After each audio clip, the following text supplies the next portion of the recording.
Hey, Chris. Hey, Chris. Chris, What? you know what day today is? What day? Hump Day!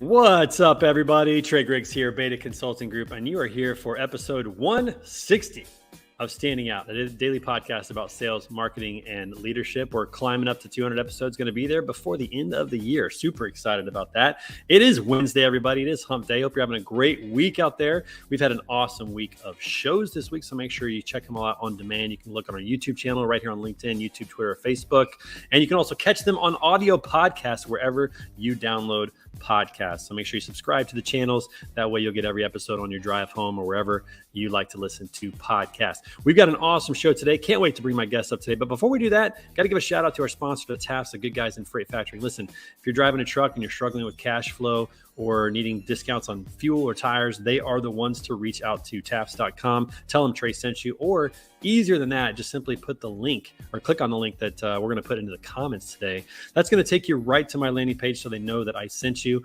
But listen, they're all about educating carriers, making sure they know what they're signing up for, helping them with cash flow and business loans as they need them. Again, discounts on fuels, tire, insurance, all kinds of stuff that are going to help you keep those wheels turning. And listen, if you're behind the wheel of a truck, thank you so much. We appreciate all that you do. Keeping the economy going. You guys truly are the heroes.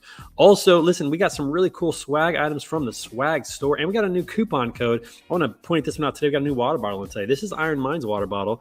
This has to do with our Monday morning podcast that we do every Monday at 6 a.m. It's all about getting your mind right. It's all about getting your body right for the week.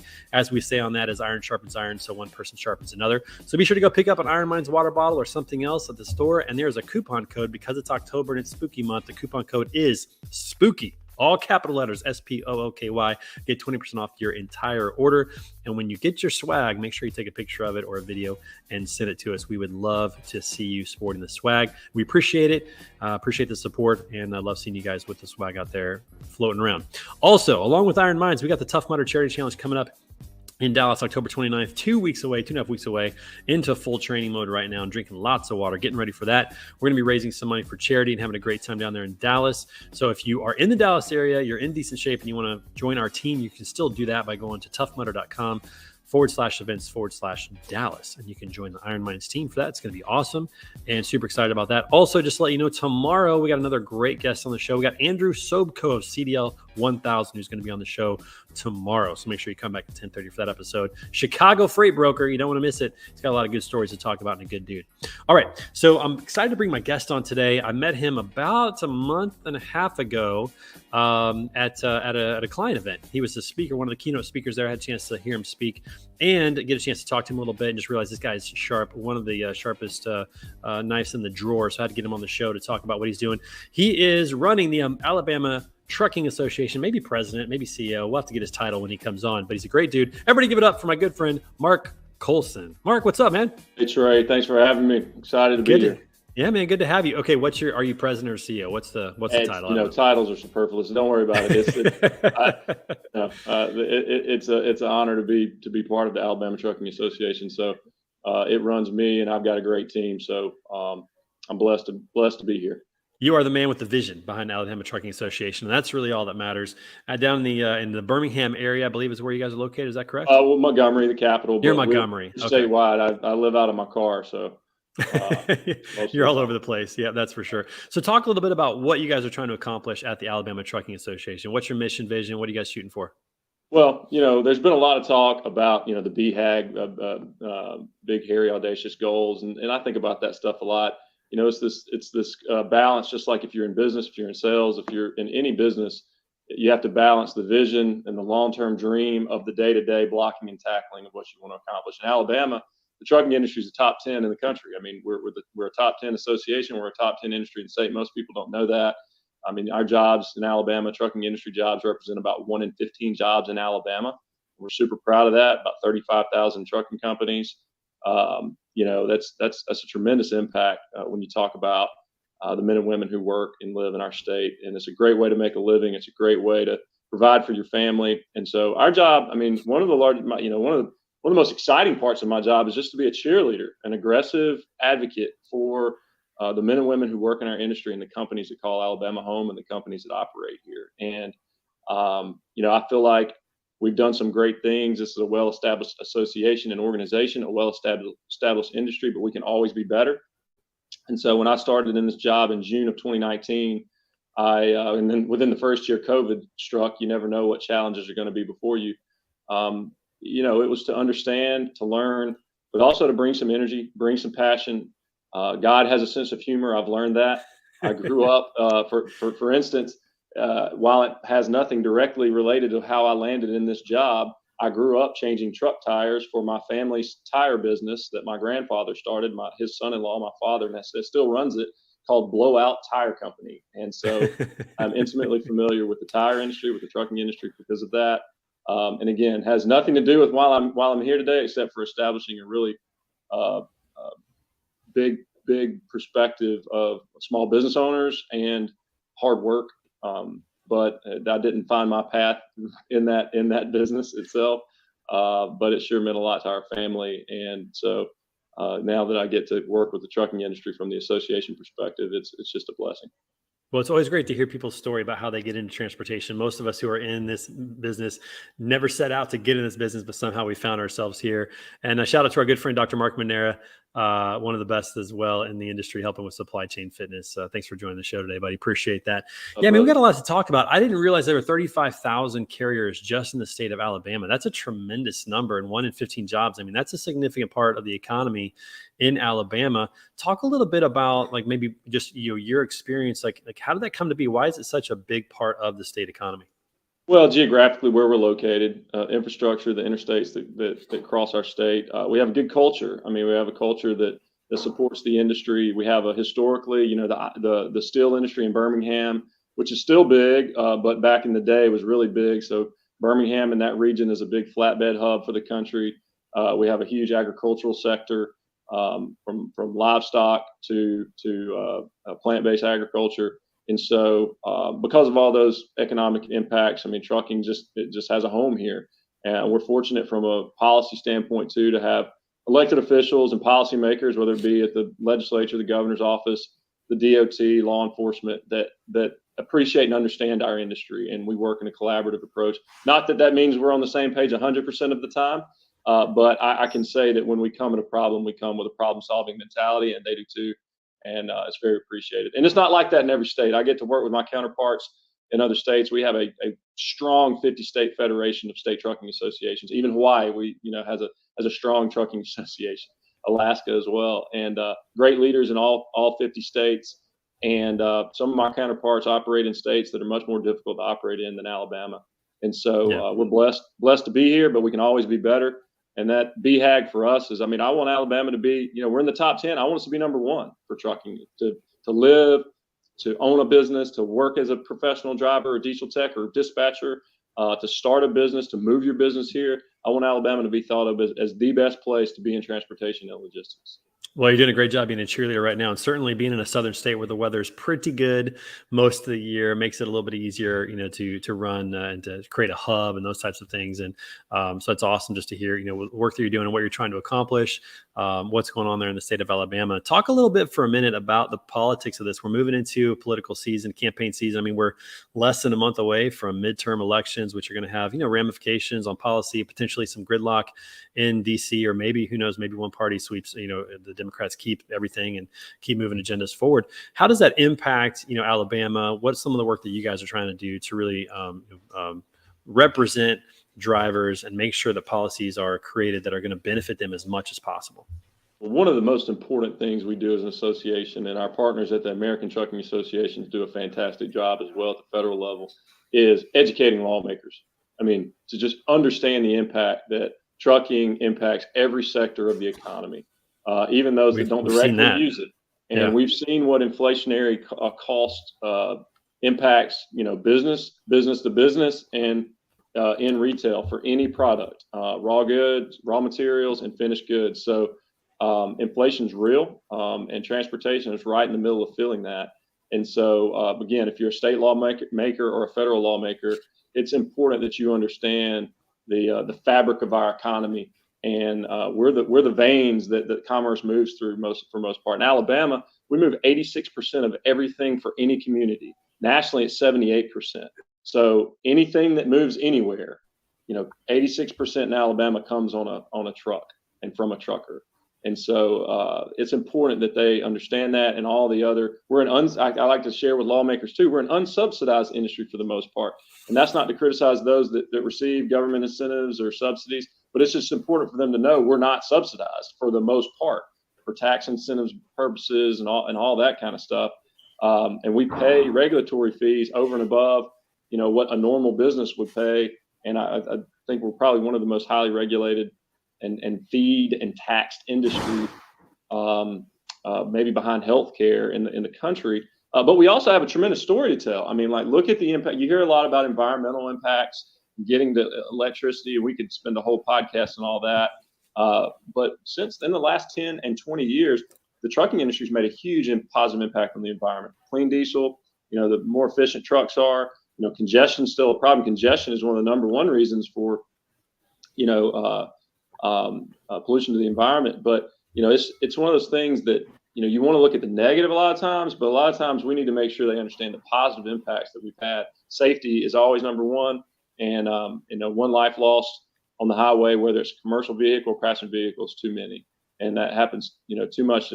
But I will say, trucking industry's come a long way in that regard too. So we have great stories to tell. We just have to do a good job. We hosted a webinar yesterday on the federal elections. I think most pundits would tell you that the House of Representatives will go to Republican hands, but probably in a slimmer majority than normally in a midterm election. So they'll have a slim majority there on the Republican side. Likely, the Senate is a toss-up from everybody that I've spoken to. It truly is. It's 50-50 right now, as you know. And Republicans are on the defensive in most states. They've got to win almost all of the battleground states. I think there's about 4 states. And so it's just a difficult environment there. But what impact will that have on our industry following the elections?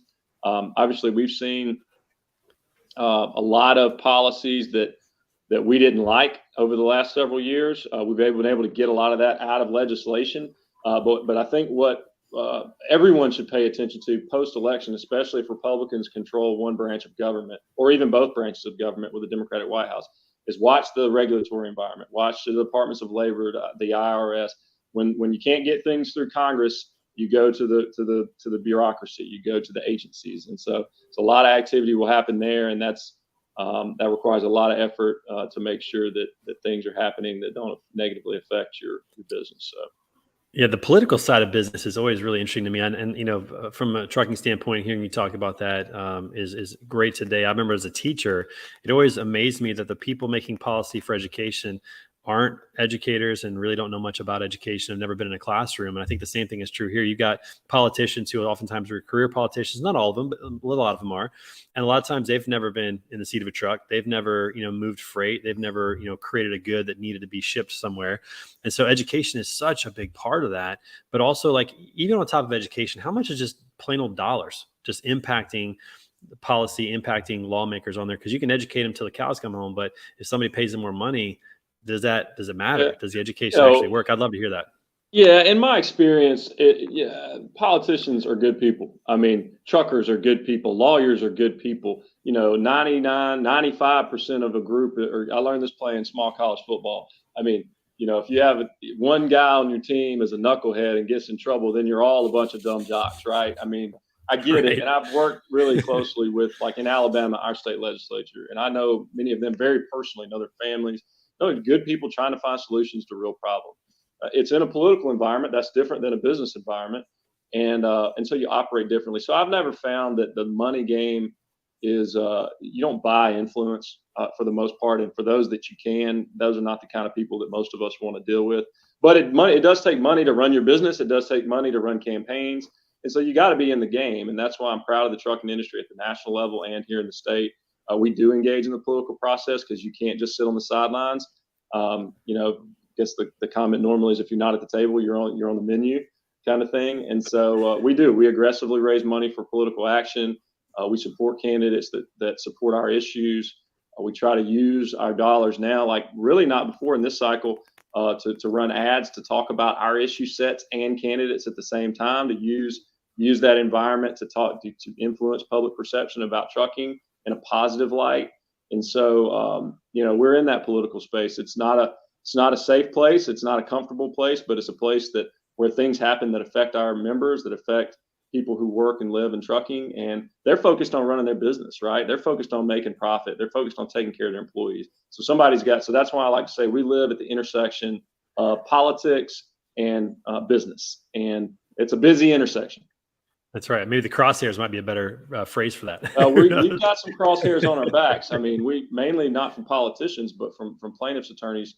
Many times we've become a profit center, the trucking industry, for plaintiffs' attorneys, and it's driven up insurance costs. And it has a tremendous impact on recruiting, retention, and the perception of people when, they spend nearly $2 to $3 billion a year nationally advertising. And when you see those ads over and over and over, it influences things. Just like, I know a lot of your guests talk about marketing strategies.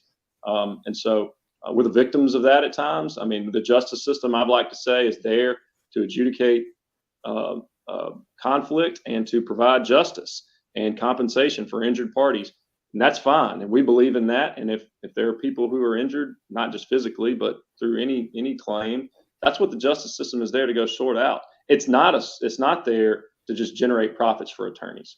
And many times they figured out insurance policies. They understand how to get settlements, and it's not about justice. It's not about safety. It's about generating profit.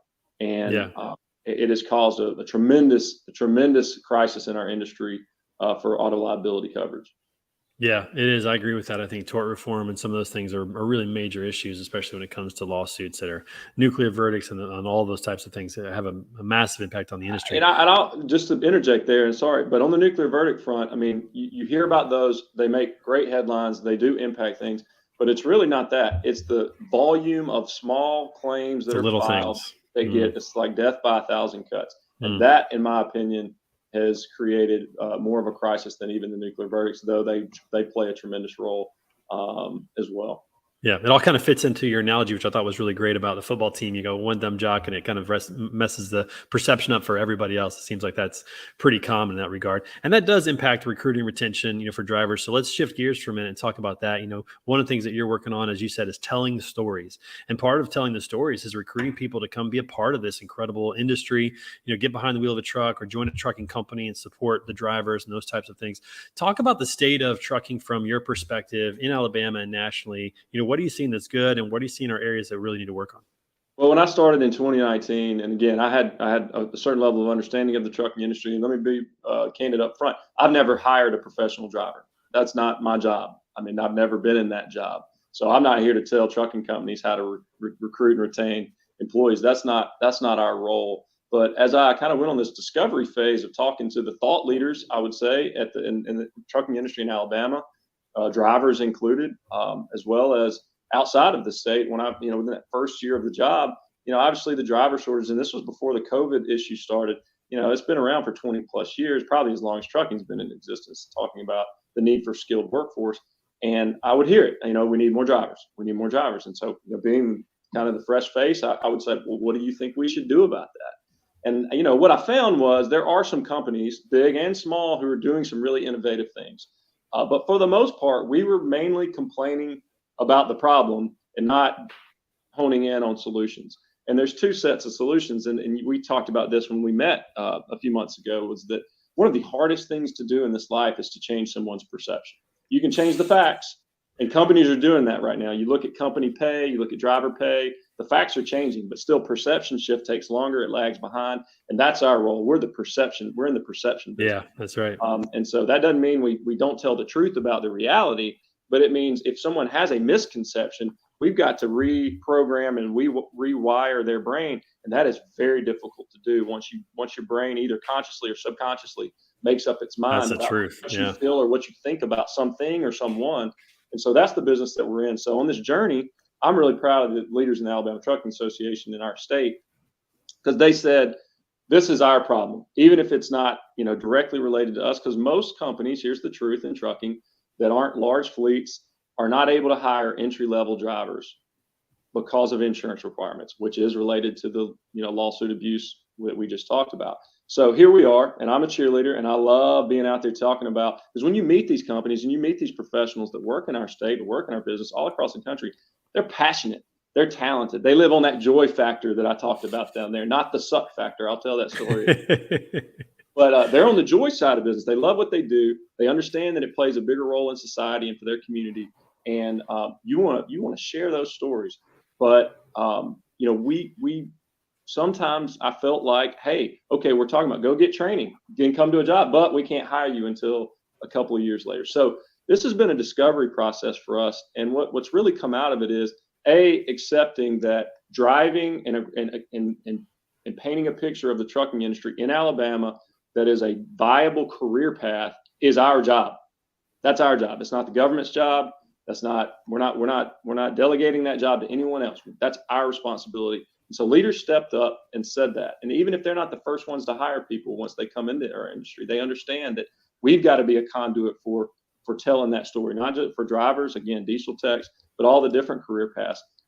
So what resulted out of that work was, some conversations around, how do we enter this space? Because there's great companies that do a lot of this work, and recruiting, retention, and you've got relationships with a lot of them. You do a lot of that great work, and so we really established 4 things that we thought we could play a pivotal role in when it comes to workforce development for the trucking industry. One was accepting that responsibility that I just talked about. But then the first kind of big goal would be establish trucking as a desired career path for students and adults. Right now, the average age of an entry-level driver is 38 years old. That's crazy. It blows my freaking mind. It's crazy. So for 20 years, since someone was 18, they did something else or several things, and then decided one day, I'm going to try to be a truck driver. And we know some of the barriers there. Alabama was one of the last states to allow 18 to 20-year-olds to drive intrastate. That was 2019 law. There's a pilot program for that now. So it's difficult to engage a 17-year-old who's interested in a professional driving career and then, them have to wait. But we're addressing that's shifting. And so the second thing was, communicating effectively to all the stakeholders about the job opportunities that are available in the trucking industry, which includes career mapping, which will demystify the pathways to enter the industry. So what I mean by that is, whether it be career coaches or parents or even instructors at training programs, they don't even always know of all the different opportunities that are available for the people they're training. They just know what they know, right? So how can we do a better job in demystifying those different pathways that different people enter the industry, make sure that all the stakeholders have really good information about the opportunities that are available, and just remove the mystery. I mean, in the military, if you want to go to the military, there's no mystery. You go to boot camp and then they tell you exactly what you're going to do. Trucking's a little more difficult, but it is a doable thing. And so I believe that's really the second thing. The third thing is, establish a comprehensive resource just in the state for potential people who want to get training and employers to direct them to all the needed information. Right now, if you went and Googled CDL Alabama, you get some great resources, but you got to wade through it. I mean, there's 15 training CDL programs at community college. There's a number of private programs. There's 9 diesel tech programs at community colleges. I mean, we have adult ed at some of the career tech centers, but it is a hodgepodge of information of where you go. You can get the requirements that are out there, but we are making that more streamlined. So that's the third thing. The last thing is reducing barriers for employers to hiring entry-level drivers, and then partnering with organizations that are good at doing that. And so those 4 things, I think, are very achievable, and they, with intention and resources and energy behind it, with a group of leaders that we've now got behind it, I believe we're going to be light years down the road from where we are, a couple of years ago. About 3 to 5 years. I love to hear that, because I mean, these are problems. Like, how do you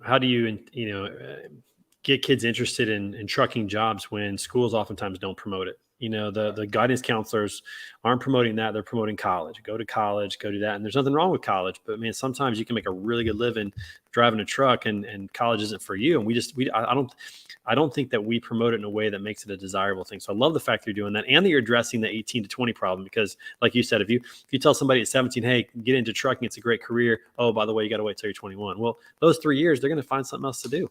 Right. And that's why they've got that 20-year gap before they come in, And I'm proud. We were the early supporter of Next Gen Trucking Association, Lindsey Trent, who's running that. We were just together recently, and it's taken time, but I mean, that is their focus singularly really on the middle school and high school space there, which really we weren't addressing before. I mean, there's a reason that there's an auto tech program in every school in Alabama, Career Tech Center in Alabama, but there's only like one diesel tech program. It's because the auto industry got organized decades ago. We didn't, but that's changing. And so that's, we want to talk about what's wrong. There's a lot of things that are right.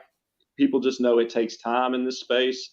One of the biggest challenges I have found when regarding workforce development, kind of at the macro level, when you're looking at the state, any different state, is you have so many different entities involved, whether it be on the governmental side and the kind of quasi-governmental agencies, associations, the business community. And so local, state, it's just difficult to figure out where you really need to spend your time to move the needle the most. And so that's the biggest challenge, but the opportunities are there. I will say probably, and I've been in the industry long, but those that have been, share that it's probably as good a time ever to be in the trucking industry if you're an owner or, work in a company, or you're a professional, skilled professional for a company.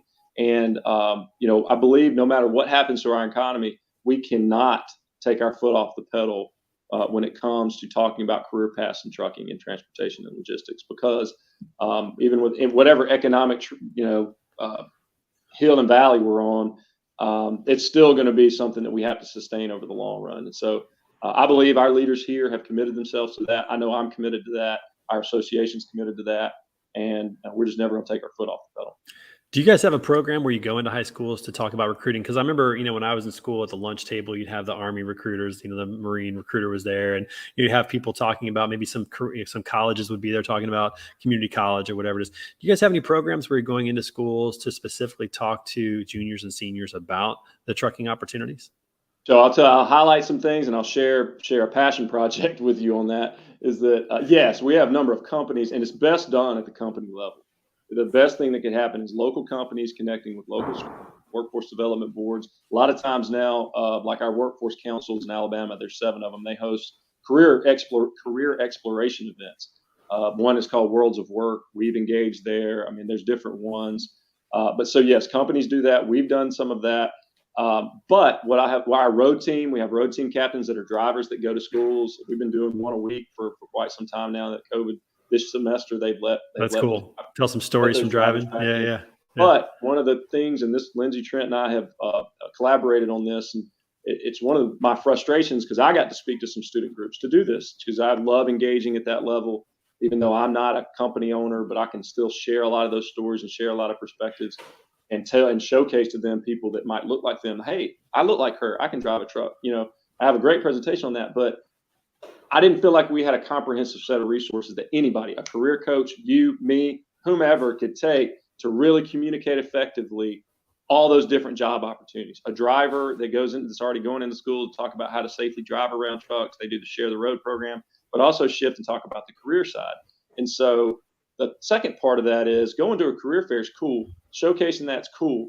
But when we make contact with students that are interested, are we plugging in with their workforce council to make sure that student then gets followed up with by someone who showcases to them the training opportunities? Because otherwise it's the leaky bucket, right? We're engaging all this interest on the top, Nothing, and then it's just coming out of the bottom.